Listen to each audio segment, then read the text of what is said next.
First communion dresses, hundreds of pairs of shoes, Coach bag, it's gently used, little girl's brand new Lily Pulitzer. It eventually turned into 7,000 pieces.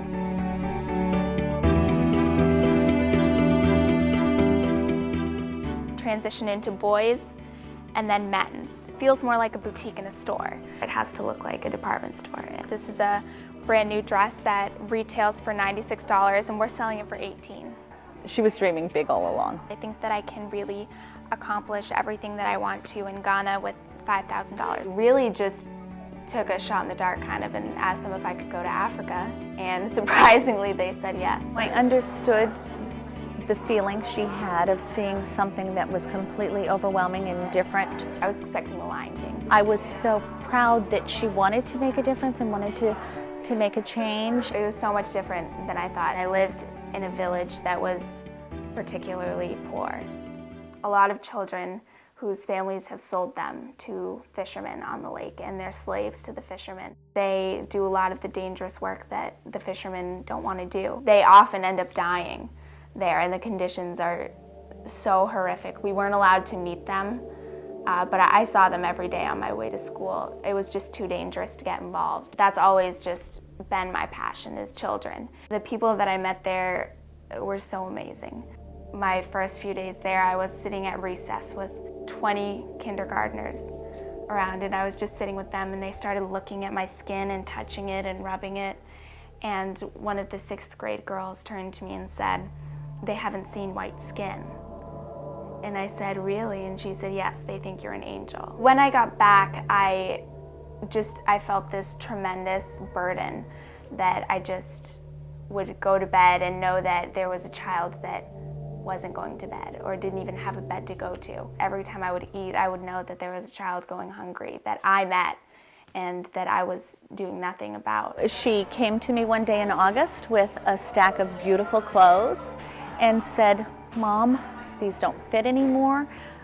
We need to donate them." Always loved clothing, and I was cleaning out my closet one day, and I had 3 huge bags filled with beautiful clothes that were practically new. I wrote a letter to a lot of my family and friends and community members, asked for their used clothing. It started ballooning when friends started telling friends, and friends started telling people in other communities, and then it just became bigger than what we ever dreamed of. We have an awful lot. It will be donated.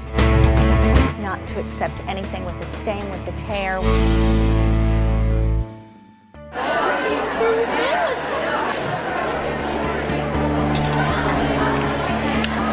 much. Boy, you could feel the love and the mission of what Lauren's trying to do in this room. It's a wonderful cause that this young girl's doing.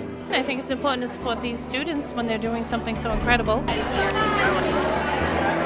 Been busy since we opened the doors. I've got a handful of things, yep. And I can't believe the prices. Actually, I have a whole pile already at the counter, at the checkout. My arms were so full, I had to come back. Finding a lot here. It's beautiful clothing. They're buying a lot, which is wonderful. So I had some available space at the Clean Tech Center, and when I had learned what Lauren was planning to do, I just thought it was great. And so there was one space that was about 8,500 square feet that hasn't been occupied at this time, so it was a perfect spot for the Clothes for Hope campaign. Number 6. Hi, number 7. In charge of the line, the crowd control, just getting people to the register to check out. We have a wide variety of local businesses that have donated spa treatments as well as sunglasses from optical shop downtown, and quite a few restaurants, local restaurants. Well, many people in the community helped out, and a lot of our shops also helped out. So I'm one of many people with retail experience on site here today. I think we made the goal already, so I'm so excited. They're thrilled. They're like, "We can't believe the quality of clothes are so good. This is wonderful. Do it again, do it again." Somebody said you should do it every weekend. We're not going to do that. I'm so happy with the turnout. I think that a lot of people really made an effort to come out and support the cause today, so I'm really, really happy with how everything's going.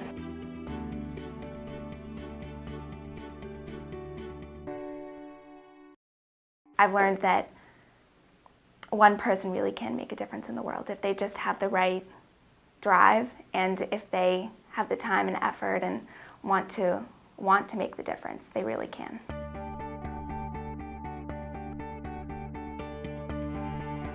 "90% of all proceeds are going to the students that I worked with in Ghana. One particular orphanage, New Seed International. I'm hoping to make it an annual event and every year just have more and more clothes and more people come to shop and really do some good for the community.